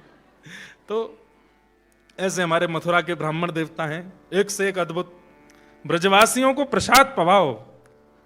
अब हम लोग तो बाहर घूम घूम के बिगड़ गए, असली ठेठ ब्रजवासी, उसको प्रसाद पवाओ, इतना आनंद आएगा आपको, खवाते जाओ, खाता रहेगा, बस उसको अद्भुत दक्षिणा देनी पड़ेगी। एक चतुर्वेदी जी, उन्होंने ब्राह्मण किसी यजमान के यहां प्रसाद पाया, अद्भुत प्रसाद पाया। प्रसाद पाते पाते स्थिति हो गई कि वो पाते पाते वहीं लुढ़क गए। यजमान आए, बोले पधार गए क्या? बोले पधारे नहीं है, लेकिन चिकित्सक को बुलाइए, अब हमसे उठा नहीं जा रहा है, इतना खा लिया है। तो चिकित्सक आया, चिकित्सक ने आकर के एक चूरन बनाया, और चूरन में शहद वहद मिला करके या कुछ भी मिला करके, और शहद तो नहीं, चूरन में थोड़ा नमक मिर्च आदि कुछ मिला करके चूरन बना के दिया उनको। बोले लीजिए ये चूरन पी लीजिए, जितना खाया होगा सब पच जाएगा। तो चतुर्वेदी जी बोले अरे चिकित्सक, इतनी जगह होती तो 2 गुलाब जामुन और नहीं खा लेता मैं? तेरे या चूरन चटनी को क्यों खाऊंगा? इतनी जगह होती तो मैं 2 गुलाब जामुन और खाता हूं, इतनी भी जगह नहीं है। तो महाराज ऐसा प्रसाद पवाया नरसिंह मेहता ने कि निमंत्रण लेकर के आए जो ब्राह्मण देवता थे वो वहीं पस्त हो गए। फिर नरसिंह मेहता जी ने उनकी चिकित्सा की। ये पस्त क्यों हुए? ठाकुर जी ने उनको, वो नरसिंह मेहता के लिए गलत गलत सोच रहे थे ना, इसलिए ठाकुर जी ने उनको ऐसा कर दिया। वो तो महाराज उठ करके फिर जैसे तैसे ठीक भय। बोले नरसिंह जी आ जाना, छोचक लेके, छोचक में पहुंच जाना। बोले हाँ ठीक है। ये वापस गए, वहां जाकर के उन्होंने बताया, बोले नरसिंह जी ने तो ऐसा प्रसाद पवाया, मैं क्या बताऊं, अद्भुत आनंद आ गया। बोले अभी देखते हैं, आने दो। नरसिंह मेहता जी बोले भैया बेटी के यहाँ जाना है, कैसे जाएं? अंजार बहुत दूर है, जूनागढ़ एक तरफ और कच्छ। जूनागढ़ आता है सौराष्ट्र में, है? सौराष्ट्र में आता है ना जूनागढ़, सोमनाथ, द्वारिका, और अंजार कच्छ कैसे जाएं? पैदल जाएंगे तो छोचक का समय निकल जाएगा। तभी नगर में घूमे करताल लेकर के, तो कोई भी सामग्री लेकर के आते, बोले सामग्री नहीं चाहिए, कोई बैलगाड़ी हो तो हमें दे दीजिए, 10-5 दिन के लिए किराए पे हम ले जाएं। तब एक व्यक्ति इनको मिला, उसने कहा देखो मेरे बैल तो हो गए बूढ़े और बैलगाड़ी खड़ी खड़ी हो गई है जर्जर, इससे काम चल जाए तो आप ले जाओ। नरसिंह मेहता जी बोले हमें बस दे दो, हम तो बस चले जाएं। बड़े बूढ़े बैल, बिल्कुल ऐसा मतलब कि यमराज संगी चल रहे थे उनके, कि बस कब अंतिम श्वास लें हम इनको लेके जाएं। और बैलगाड़ी ऐसी कि महाराज चर्र मर्र करती हुई वो चले।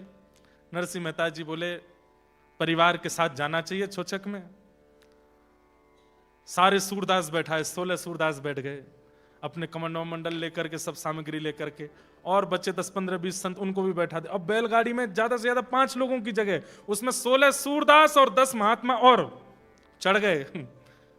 बैलों की तो आंख बाहर आ गई। बोले कि अब हो गए कल्याण हमारे। फिर उसके बाद नरसिंह मेहता और चढ़ गए उस पर। आहा, धीरे धीरे चलने लगे बैल। थोड़ी दूर ही गए थे, जूनागढ़ से ज्यादा 1 किलोमीटर बाहर निकले थे। इतने में ही महाराज चारों चक्के चक चक करके टूट टाट गए। बेचारे सूरदास सब नीचे गिर गए, किसी की कोहनी फूट गई, किसी का सिर फूट गया, किसी के कहीं लग गई, सब गिर गिरा गए। नरसिंह मेहता भी गिर गए। नरसिंह जी बोले क्या करें, कैसे करें, ये तो बड़ी दिक्कत हो गई। बैलों के जीभ बाहर निकल आई, एक तो पधारी गया, एक ही जीवित बच्चा बस। नरसिंह बोले अब क्या करेंगे। इतने में ही ठाकुर जी लकड़हार बनकर के आ गए। एक लकड़ी की सामग्री को सिद्ध करने वाला, सिर पर धांटा बांध करके और हाथ में महाराज सामग्री लेकर के, ऊंची धोती पहन करके। अब हर बार ठाकुर जी आते हैं, नरसिंह जी को पता चल जाता है कि ठाकुर जी, बाकियों को नहीं पता चलता। और ठाकुर जी आते ही नरसिंह जी को सौगंध देते हैं, किसी को नहीं बताना कि मैं आया हूं। जैसे ही ठाकुर जी आए तो नरसिंह जी रोने लगे। नरसिंह जी कष्ट आने पर नहीं रोते, ठाकुर जी के आने पर रोते हैं कि ये मेरे कष्ट को संभालने खुद कष्ट क्यों लेते हैं। सब सूरदास नरसिंह जी को शांत करने, आप रो मत, बैलगाड़ी ठीक हो जाए। बोले मैं बैलगाड़ी के लिए नहीं रो रहा हूं, मेरे कष्ट के कारण किसी और को कष्ट होता है इसलिए रो रहा हूं। इतने में ठाकुर जी आ गए। ठाकुर जी आकर के बोले अरे भैया क्या हो गया, आप लोग सब दुखी लग रहे हैं। तो संतों ने बताया, बोले हमारी बैलगाड़ी टूट गई, हमको अंजार जाना है। ठाकुर जी बोले ये तो मेरा काम ही है, टूटे हुए जीवन को, टूटे हुए सामग्रियों को सिद्ध करना। लाओ अभी ठीक करता हूं। तुरंत ठाकुर जी ने ठोक पीट करके पूरी बैलगाड़ी बिल्कुल नई कर दी। वो ठोक पीट के नई क्या करी, उन्होंने पूरी बैलगाड़ी स्पर्श करी, वो हो ही गई नई। लेकिन बोले हमको दक्षिणा में एक चीज चाहिए। संत जन बोले हम पे कुछ नहीं है भैया, कमंडल हैं, चाहो तो इनको ले जाओ। बोले नहीं कमंडल नहीं चाहिए हमको। बोले तो, बोले हमको भी अंजार तक जाना है, आप अगर हमको भी इसमें बैठा लो तो बड़ी कृपा। सूरदास बोले हम तो एक दूसरे के ऊपर चढ़ के बैठे, तुम कहां बैठोगे। बोले हम अपनी जगह बना लेंगे और हम एक और आपको बढ़िया एक उपहार दे देंगे। बोले क्या आपको बैलगाड़ी नहीं चलानी, हम खुद चलाएंगे। बोले हमारे बैल भी मरने वाले हैं, बोले इनको भी मैं एक औषधि दे दूंगा, ये भी ठीक हो जाएंगे। बोले दे दो। एक औषधि जैसी निकाली, बैलों को चटाई। वो औषधि क्या थी, अमृत था वो तो। ठाकुर जी ने जैसी जीभ से स्पर्श करा, बैल तो बिल्कुल युवा हो गए, उनके कोठे निकल के आ गए, बड़े बड़े पैर हो गए, और महाराज वे सबरे रहमान लगे। ठाकुर जी इतने में ही लेकर के बैठे हैं, हाथ में चाबुक और बैलगाड़ी चला रहे हैं। तीन के सारथी बने हैं ठाकुर जी। द्वापर में अर्जुन के सारथी बने हैं और कलयुग में 2 लोगों के सारथी बने हैं, और दोनों ही गुजरात के हैं, एक रामदास बोढ़ाना और दूसरे नरसिंह मेहता। इन दोनों के सारथी ठाकुर जी बने। ठाकुर जी ने तो एक बार चाबुक मारी, इतने में तो अंजार पहुंच गए। उन्होंने अपने करताल वरताल ढूंढ के कीर्तन शुरू किया ही था, इतने में ठाकुर जी बोले आ गए हो अंजार। बोले हमने तो सुना था अंजार कच्छ में है। बोले तो हाँ आ गए, कच्छ ही आ गए हम। बोले बड़ी जल्दी आ गए। बोले अब ये तो आ गए, अब आप लोग अपने अपने काम को जाओ, हम अपने घर जा रहे हैं। ठाकुर जी वहां से अंतर ध्यान हो गए। नरसिंह मेहता फिर रोने लगे, जय हो नाथ, बड़ी आपकी कृपा है।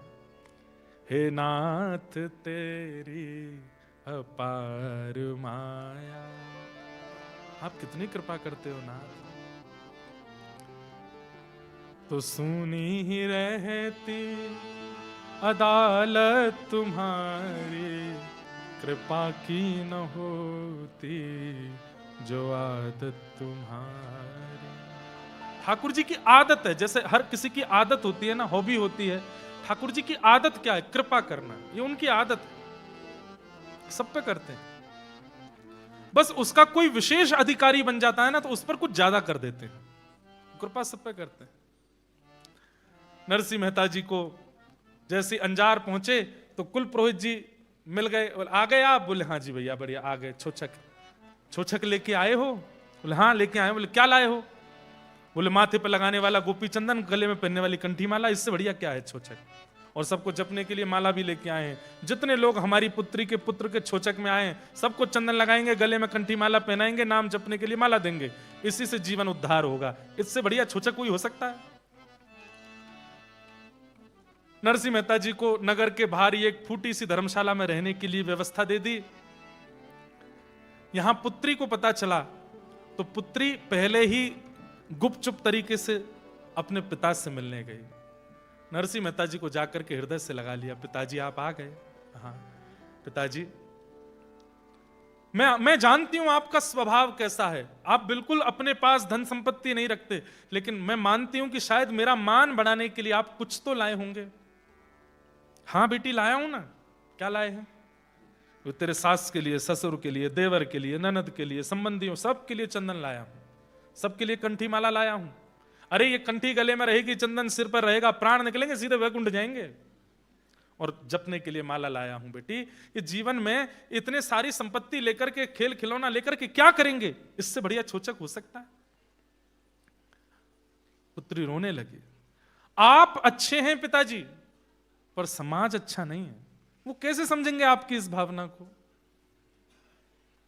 आप अपनी भक्ति भाव से सब कर रहे हैं, पर समाज संसार में कुछ ऐसा भी करना पड़ता है जहां दिखावा जिसको कहते हैं। उसके लिए पिताजी कुछ कर, मुझे था कि आप कोई व्यवस्था करके लाएंगे, इससे तो आप ना आते तो अच्छा था। मैं 4 बात सुन लेती कि तेरा पिता निमंत्रण के बाद भी नहीं आया, मुझे चलता, लेकिन अब आप आकर के भी कुछ नहीं करके जाएंगे तो मेरे को बहुत सुनना पड़ेगा। मुझे ये लोग मारने ना लगे पिताजी, मुझे अपने मार पिटाई आदि इनकी कोई चिंता नहीं, पर भरे सभा में कहीं आपका अपमान ना करें। आप चंदन लगाते घूमेंगे, गले में कंठी पहनाएंगे, ये आपका अपमान निश्चित करेंगे पिताजी। नरसिंह मेहता जी बोले, अभी हमने एक प्रसंग सुनाया नहीं है। नानी बाई का जब ब्याह हुआ था तब भी ठाकुर जी आए थे और आकर के सब दहेज दिया था। तो नानी बाई को नरसिंह मेहता बोले, नानी एक बात बता, अपना विवाह याद है तुझे? बोले हाँ। मेरी सामर्थ्य थी इतना अच्छा विवाह करने की? बोले नहीं। कैसे हो गया? सांवरिया सेठ की कृपा। तेरे भाई सांवलदास, उसकी बारात देखी थी? पूरे विश्व में दिखावे के लिए ऐसी बारात नहीं निकली होगी, मेरी सामर्थ्य थी। बोले नहीं। किसने किया? द्वारिकाधीश। वो तो आपके यजमान आए थे, कोई यजमान नहीं था। हर बार ठाकुर जी ही आते हैं यजमान बन करके। तेरे विवाह में सब कुछ करने के लिए ठाकुर जी आए। अरे वो तेरे भाई बन करके आए थे, तेरे रिश्तेदार बन के आए थे, तुझे उन पर भरोसा नहीं है? मैं चंदन लाया हूं, मैं तुलसी कंठी माला लाया हूं, इन सबसे समाज में क्या? अरे तू ठाकुर जी पे भरोसा रख, वो सब करेंगे, उन पर विश्वास रख।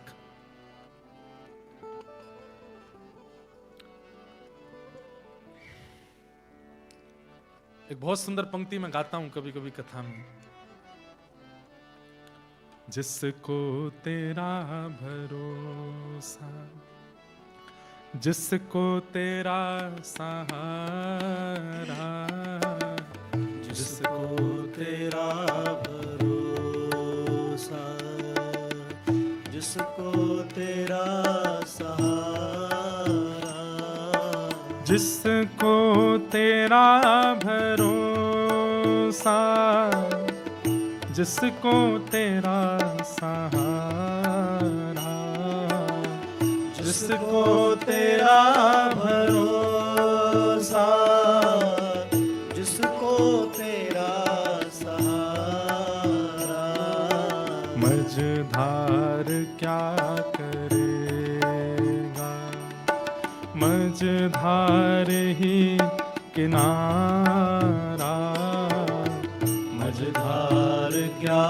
करेगा, मझधार ही किनारा, होठों पे नाम तेरा, दिल में उमंग तेरी, होठों पे नाम तेरा, दिल में उमंग तेरी, अलमस्त सा फिरूं मैं, छाई तरंग तेरे, अलमस्त सा फिरूं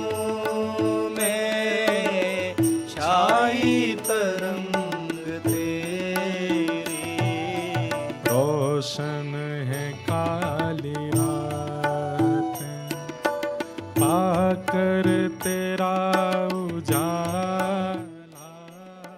रोशन है काली रातें, पाकर तेरा उजाला।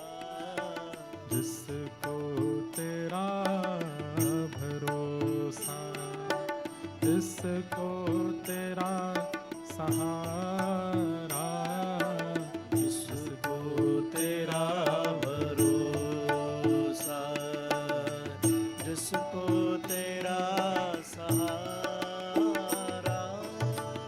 लाली अपने भाई पे भरोसा कर, ठाकुर जी सब मंगल करेंगे। तू निश्चिंत होकर के जा, अपने पुत्र के उत्सव को मना, मैं आऊंगा। पुत्री चली गई वापस, और यहां घर के लोगों को पता चला कि नरसिंह मेहता आ गए हैं। तो नरसिंह मेहता जी के पास एक सेविका को भेजा कि जाओ उनकी सेवा करना, और लिख करके भिजवा दिया ये सामान छोचक में लेकर के आना। क्या क्या सामान लिखवा दिए? बोले हमारे घर में गणेश जी हैं, उनके लिए 1.25 लाख रुपया, उनके सोने की सामग्री। हमारे घर में नारायण भगवान हैं, उनके 1.25 लाख रुपया दक्षिणा, उनकी सोने की सामग्री। हमारे घर में अम्बे मैया भी हैं, उनकी 1.25 लाख दक्षिणा, उनकी सोने की सामग्री। हमारे घर में इतनी गैया हैं, उनके गले के लिए सोने के आभूषण, पैरों के लिए सोने के पाजेब, उनके सींगों के लिए सोने के सींग। हमारे घर में इतने घोड़े हैं, उनके लिए ये, उनके लिए वो, सबके लिए लिखवा दिया। अरे इनकी सास चिड़ में ऐसी आ गई कि आंखों के आगे जो आता है उसी का नाम लिखवाती है, इसके लिए ये लेके आना। हमारे घर में इतने दासी हैं, दास हैं, उनके लिए इतना लाना, ये लाना। पंडित जी लिखते लिखते हार गए, बोले कि भैया इतनी संपत्ति तो कुबेर ही ला सकता है। अरे मैया बूढ़ी हो गई हो, क्या लिखवा रही हो? बोले तुम लिखते जाओ बस, अब तो मौका मिला है। नरसी आएगा, पूरे सभा के सामने इसका अपमान करूंगी मैं, ये तो मौका ढूंढ ही रही थी मैं। तो पत्थर लिखो। बोले काय के पत्थर? बोले एक सोने का, एक चांदी का। बोले पत्थर का क्या करोगी? बोले एक पे बैठूंगी, उस पर बैठ के नहाया करूंगी, और चांदी के पत्थर से अपने पैर घिसा करूंगी। पत्थर भी लिखो। नरसिंह मेहता के पास पत्र लेकर के, एक दाई मां लेकर के वो पत्र गई। नरसिंह मेहता की भोजन आदि की कोई व्यवस्था उन्होंने करी नहीं थी। गरम तपता खोलता हुआ पानी लेकर के गई थी स्नान के लिए। नरसिंह मेहता ने स्पर्श किया, बोले तो बहुत गर्म पानी है, सब सूरदास बेचारे जल जाएंगे। उन्होंने कहा आप तो बहुत बड़े भक्त हो ना, मेघ मल्हार राग गा दो, बारिश हो जाएगी। ऐसा कोई राग गाओ, वर्षा का राग, वर्षा ऋतु का राग, अपने आप बादल आ जाएंगे आकाश में, नहा लेना उसी में। नरसिंह मेहता बोले आपकी बड़ी कृपा, आपने याद दिलाया। नरसिंह मेहता ने जैसे ही गाना शुरू किया, बरसन लागे मेघ चहु दिश, जैसे ही आकाश से झरझर करके जल बरसने लगा। नरसिंह मेहता ने जैसे ही गाया, काले काले बादलों ने आकर के महाराज पूरे आकाश को घेर लिया। नरसिंह मेहता सब सूरदासों को, संतों को लेकर गए, बोले यही है। क्या है? शौवर चल रहा है, नहा लीजिए। सबको नवाया धुवाया, आनंद हुआ। लेकिन यहां तो नहा धो करके सब तिलक स्वरूप, इतनी वर्षा हुई, इतनी वर्षा हुई, इतनी वर्षा हुई कि पूरे अंजार में पानी पानी हो गया। और तो और क्या कहें, नानी बाई की जेठानी, जेठानी समझते हैं? नानी बाई की जेठानी मतलब उनके पति के बड़े भैया की वाइफ, वो जेठानी उस पानी में डूब के मर और गई, इतनी वर्षा हुई। अब तो हाहाकार मच गया, और इसका भी आरोप लगा दिया नरसिंह मेहता के ऊपर, ये पामपट आया है हमारे नगर में, इसलिए इतनी वर्षा हो गई। हमारे यहाँ छोचक मंगल कार्य था, और ये देखो अपशकुन हो गया, हमारे घर में एक की मृत्यु हो गई। नरसिंह मेहता ने ठाकुर जी को प्रणाम किया, उनकी जेठानी के सामने बैठ के एक पद गाया। एक पद गाते ही वो तो जीवित होकर खड़ी हो गई। नरसिंह मेहता जी के इस भाव को सब बोले जादूगर है, जादू करना जानता है। अपना प्रभाव जमाने के लिए पहले उसके प्राण ले लिए, फिर उसके प्राण दे दिए। लोग क्या समझें कि ये भक्ति का प्रभाव है। जितनी सामग्री लेकर के पत्र में लिख करके आई थी, सब सामग्रियों को पढ़ने के लिए वहां पुरोहित जी खड़े हुए। बोले नरसिंह जी इतनी सामग्रियां लिख करके भेजी गई हैं, मैं पढ़ के सुना दूं? बोले पढ़ के मत सुनाइए। बोले तो क्या करें? आप तो बस हमारे ठाकुर जी का स्मरण करके रख दीजिए, सब सामग्री की व्यवस्था हो जाएगी। बोले पहले तो वर्षा हुई थी जिसमें पानी गिरा था, एक जेठानी डूब के मरी थी।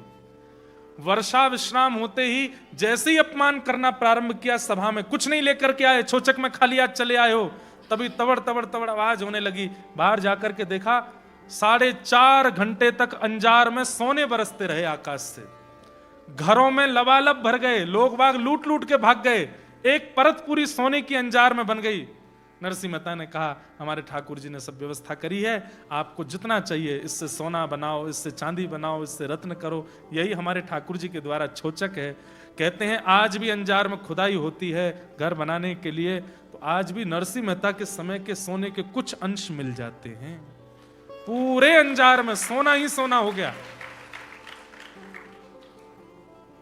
ये दृश्य देख करके सास ससुर ननद सब नरसिंह मेहता के आगे नतमस्तक हो गए। हम आपकी भक्ति को पहचान नहीं पाए, हमें क्षमा कर दो। लेकिन अब वो हुआ जो सबसे सुंदर था। क्या? आपकी पुत्री नानी बाई ने अपने पुत्र को, जिसका छोचक था, उसको अपनी सास की गोद में दिया और अपने संपूर्ण परिवार के आगे हाथ जोड़ के कहा मैं आप सबका त्याग करती हूं, अब मैं आपके पास नहीं रह सकती। मेरे ऐसे पिता, ऐसे भक्त पिता मुझे जीवन में प्राप्त हुए हैं। आपको धन संपत्ति चाहिए, पूरा नगर सोने का हो गया, इसी में रहिए, यही निमग्न रहिए, मैं अब अपने पिता के साथ रहूंगी और भगवत प्राप्ति करूंगी, भजन करूंगी। और उसी समय नानी बाई अपना घर छोड़ के पिता के साथ वापस चली गई। वापस लौट करके अपने पिता के पास आ गई और चरणों में आकर के कहा पिताजी अब मुझे अपनी शिष्या रूप में स्वीकार कीजिए। मैंने आपको बहुत वाद्य किया कि सामग्री लेकर के मेरे ससुराल आइए। अब पिताजी मैं आपसे एक ही प्रार्थना करती हूँ, उस सांवरिया सेठ जिसका आप नित्य दर्शन करते हो, एक बार मुझे उनका दर्शन करा दीजिए। नरसिंह मेहता जी की छोटी बेटी रत्नाबाई, बड़ी बहन की स्थिति देख करके उसने पिताजी से प्रार्थना की मुझे विवाह नहीं करना, मैं भी आपकी शिष्या बन के रहना चाहती हूँ। नरसिंह मेहता जी ने उनको फोर्स नहीं किया, उन्होंने ब्याह नहीं किया। श्यामल दास की पत्नी है, श्यामल दास, दोनों बहन पत्नी और नरसिंह मेहता जी की पत्नी सब मिलकर के भजन करते हैं, कीर्तन करते हैं, खूब आनंद से रहते हैं। बहुत सुंदर सुंदर चरित्र और हैं नरसिंह मेहता जी के, सबको हम प्रणाम करते हैं। जन्माष्टमी का दिन था और नरसिंह मेहता जागरण में कीर्तन करते थे पूरी रात।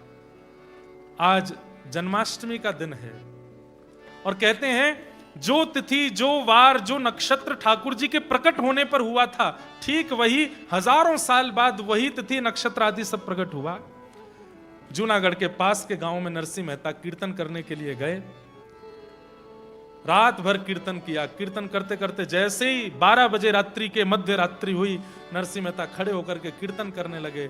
अपने हाथ में करताल बजाते बजाते घूमना प्रारंभ किया। धीमी गति से फिर थोड़ी तेज गति हुई, थोड़ी और द्रुत गति हुई।